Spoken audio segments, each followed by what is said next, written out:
Bueno, para este ejercicio se pide hallar el valor del ángulo alfa. Ahora, bueno, se nos da la información de que el lado AD es congruente con el lado BC y cierta información de los ángulos, ¿verdad? Ahora, podemos empezar primero construyendo un triángulo isósceles de la siguiente manera. Partimos desde D trazando un segmento hasta un punto exterior E y conectamos E con A, de manera que el triángulo DAE sea isósceles, de lados DE y AD congruentes. Entonces, como el lado AD vale rayita roja, el lado DE también lo vale.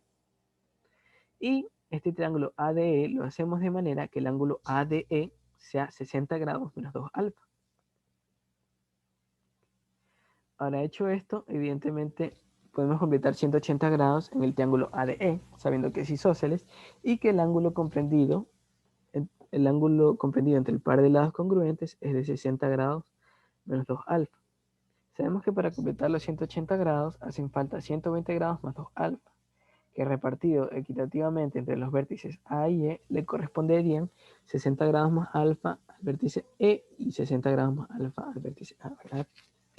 Ahora podemos completar 180 grados en el triángulo ABC, dado que tenemos 60 grados menos 2 alfa en el vértice A y 2 alfa en el vértice C, juntos suman 60 grados. Por tanto, para completar los 180 hacen falta 120 grados sobre el vértice B. Como de ellos ya tenemos alfa, ahorita nomás escribimos 120 grados menos 2 alfa. Ahora, aquí viene realmente el verdadero motivo por el cual busqué hacer el triángulo ADE. Y es que lo que en un principio traté de justificar esa idea, traté de hacer, es completar un triángulo, un cuadrilátero inscriptible. Vemos que en este caso el ángulo B con el ángulo E, que son opuestos, resultan ser suplementarios. 120 grados menos alfa más 60 grados más alfa me suman 180 grados. Entonces, de allí el por qué realicé este triángulo ADE, porque yo quería tener un ángulo E que fuese el suplemento del ángulo 120 grados menos alfa. Es decir, que sumado a 120 grados menos alfa me diera 180. Y bueno, el motivo del por qué hice el triángulo ADE isósceles es porque nos facilita mucho los resultados de las construcciones, como ya hemos visto en todos los ejercicios anteriores. Mayormente la solución se encuentra en construir triángulos isósceles. Bueno, dicho esto, y habiendo dicho que el cuadrilátero ABDE es inscriptible, podemos ahorita dibujar sus 4 vértices dentro de una circunferencia. ¿Ok? Ahora, hecho esto, podemos trazar un segmento BE y aplicar la propiedad del pantalón y rebote. Aplicando esta propiedad, nosotros podemos ver que el arco AE está comprendido por el ángulo ABE y el ángulo ADE. Como el ángulo ADE es de 60 grados menos 2 alfa, el ángulo ABE también lo será, 60 grados menos 2 alfa. Bueno, seguimos aplicando esta misma propiedad de pantalón y rebote sobre los demás ángulos de este cuadrilátero. Vemos que el arco BD está comprendido por el ángulo BAD y por el ángulo BED. Como el ángulo BAD es de 60 grados menos 2 alfa, el ángulo BED también lo será, 60 grados menos 2 alfa. Como el arco AB está comprendido por el ángulo ADB y el ángulo AEB, estos ángulos son congruentes. Como el ángulo BDA es de 3 alfa, el ángulo AEB también lo será. Y bueno, únicamente, como ya dije y repito, únicamente lo que se aplicó fue la propiedad del pantalón y rebote. ¿Okay? Ahora lo que podemos hacer es, ahorita voy a ocupar de momento de lápiz, pluma, y ver que originalmente teníamos en el ángulo AB de 120 grados menos alfa, y de ellos hemos ocupado 60 grados menos 2 alfa. Por lo tanto, el ángulo EBD restante, este que acabo de señalar, debe ser el resto, ¿verdad? Es decir, 60 grados más alfa, ¿verdad?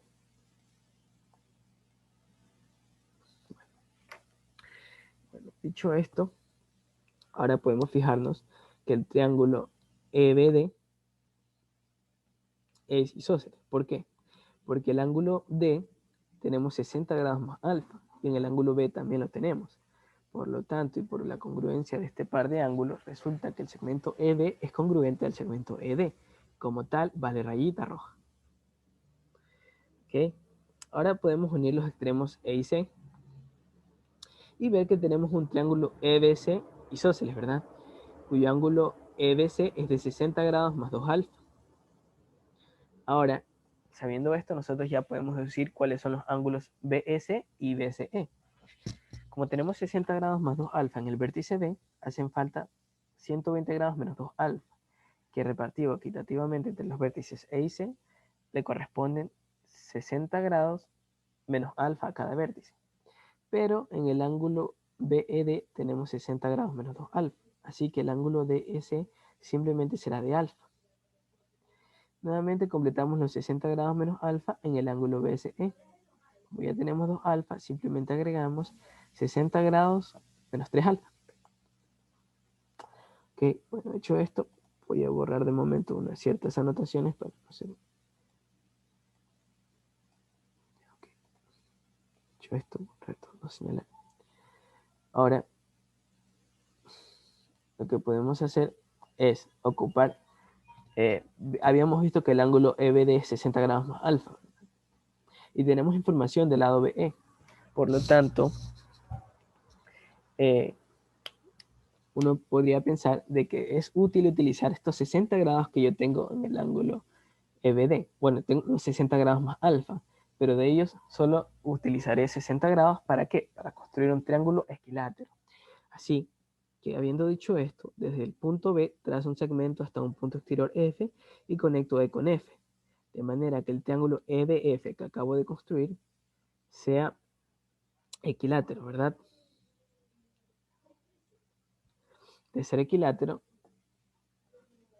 hay que remarcar que sus tres ángulos internos son iguales a 60 grados, ¿verdad? Entonces ahorita voy a marcar que los 60 grados más alfa he ocupado simplemente, perdón, aquí se me fue un poquito de más.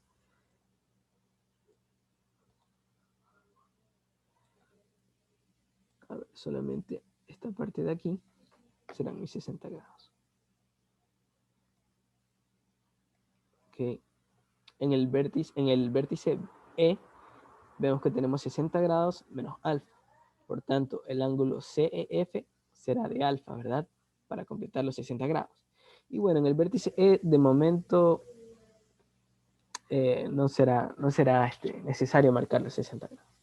Pero bueno, habiendo hecho estas anotaciones, lo que ahora puedo hacer es, bueno, habiendo dicho que el triángulo EBF es equilátero, los lados BF y EF, al igual que el lado EB, es decir, este ladito, que está marcado con rojo, los lados BF y EF valen lo mismo que este ladito que está marcado con rojo, valga la redundancia. Entonces marco con rayita roja y rayita roja. Hecho esto, ahora uno los extremos F y C y nos fijamos en lo siguiente. Voy a borrar nuevamente las anotaciones. Pido disculpas de momento por hacer anotaciones con el puntero. Pero... Bueno, ahora fijémonos en el triángulo EDC y en el triángulo EFC. Vemos que los triángulos EDC y SF comparten un lado rayita roja. Voy a marcar ahorita. Lado rayita roja. Rayita roja. Este par de triángulos también comparten un ángulo alfa y un ángulo alfa. Además del lado EC, ¿verdad? Entonces, ¿qué podemos concluir de los triángulos EDC y ESF? Podemos concluir que son congruentes. Así, el ángulo ESF, al igual que el ángulo ESD, vale 60 grados menos 3 alfa. Y bueno, habiendo hecho esto, nuevamente retornaré a borrar estas anotaciones. Bueno, no debí borrar de momento que esto eran 60 grados. Y aquí esta partecita debió ser alfa, ¿verdad? Ok. Ahora, otra cosa en la que os pido especial atención es en el triángulo BFC. Vemos que es isósceles, ¿verdad? Por la congruencia de los lados BF y BC. Sabemos que el ángulo B es de 2 alfa y que el ángulo C es 120 grados menos 4 alfa. Por lo tanto, el ángulo BFC también será de 120 grados menos 4 alfa. Ahora nosotros podemos sumar los ángulos internos del triángulo BCF e igualarlo a 180 grados. Eso nos queda esta expresión. Una expresión como la de la derecha, de donde nos queda finalmente que alfa es 10 grados y es la solución a nuestro problema. Gracias.